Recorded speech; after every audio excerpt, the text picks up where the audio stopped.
Hey, what's going on, Alan? How you doing today? I'm doing pretty well. How about you? Absolutely. Arrow? That's me, man. Kind of a weird, strange name, right? I love it.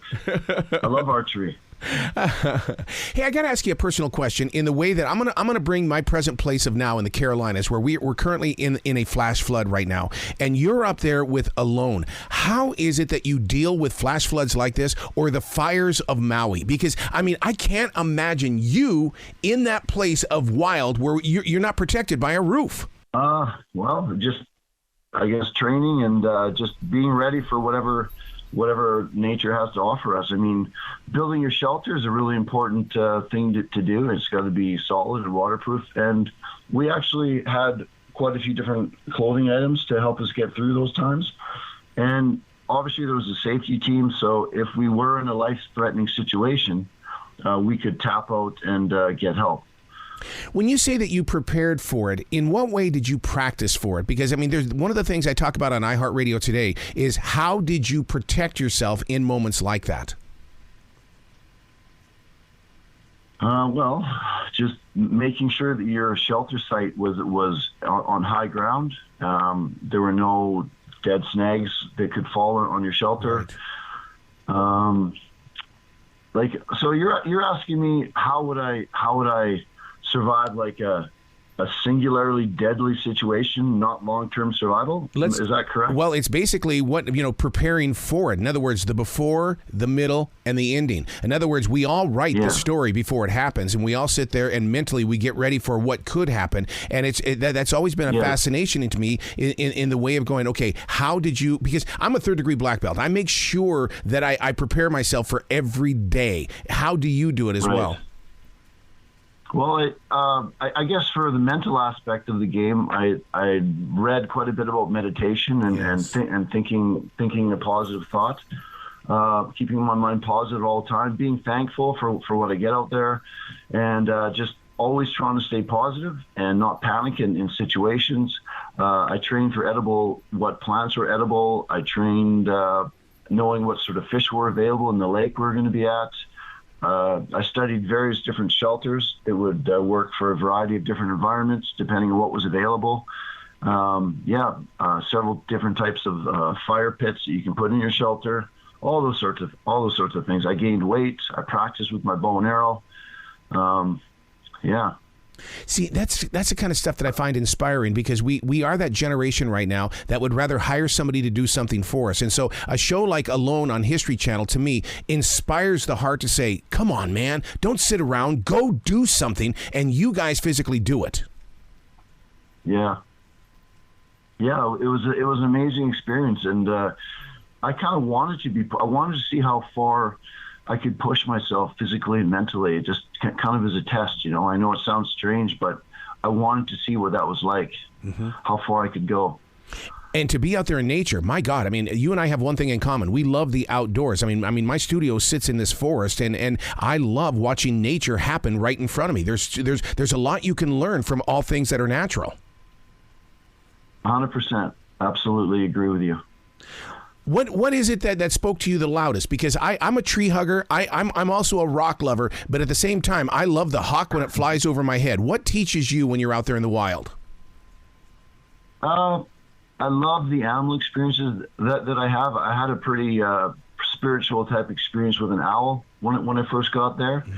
I don't know if you've watched the episode. I think it's on episode 1 or 2, but I had an owl come and do circles around my head, like within 15, 20 yards, and it wouldn't leave. It kept on landing on the trees, landing on the ground. It would leave for about 5 minutes. It would come back, circle around me again, leave, come back, circle around me again. It was very, very interested in me, and I was literally 10 feet from it filming it. It was a pretty amazing experience.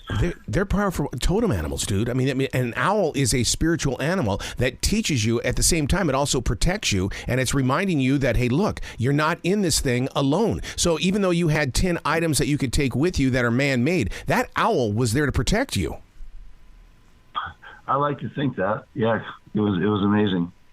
So owls are. Did it inspire you? Because most owls are nighttime creatures. I mean, you had an owl in the daylight? Well, it was at dusk. Okay. Yeah, it was just starting to get dark. Yeah, it's all on film. They did a pretty big piece on it, and I got emotional and stuff because my dad has passed away, and since that time my family members. I know it sounds crazy, but we've had quite a few really neat experiences with owls, similar to this one, my brothers and I. So it was pretty cool. I invite you to read Ted Andrews, because Ted Andrews speaks of the spiritual connected to owls and other animals as well. And you're the one that brought up that you lost your father.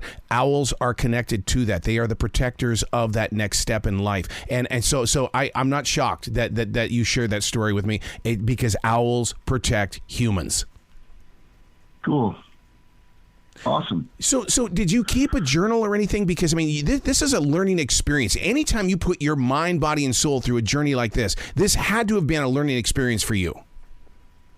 Oh, yeah, very much so. We weren't allowed to bring any pens or pencils, and we didn't have paper to write on. We could have used birch bark, but no, I would have liked to record a journal. That would have been awesome, and just some of the neat experiences that I have. And when I write poetry sometimes as well. I would have loved to rip off a couple poems when I was out there, but usually you're pretty busy, and no, it never happened. So no, there was no recording, but I pretty much remember every day in my mind. So you being a school teacher, what kind of an experience do you take to your students now in the way that because you know how students are nowadays, they quit so easily, and you have been trained now to work through the storms? Yeah, unfortunately, I wasn't allowed to reveal to my students that I was even on the show. Wow. I had to lie to everybody. I made up some elaborate story that was up north guiding. So it wasn't until the very end of the year, maybe, I can't remember when we were allowed to say it, but I only got to teach students for a few weeks, them knowing that it was on the show, and it was near the end of the year. So no, I never really got to implement any of those strategies with this year's bunch. Now that you've been on this journey on the History Channel on Alone, do you find yourself respecting Lewis and Clark a little bit more?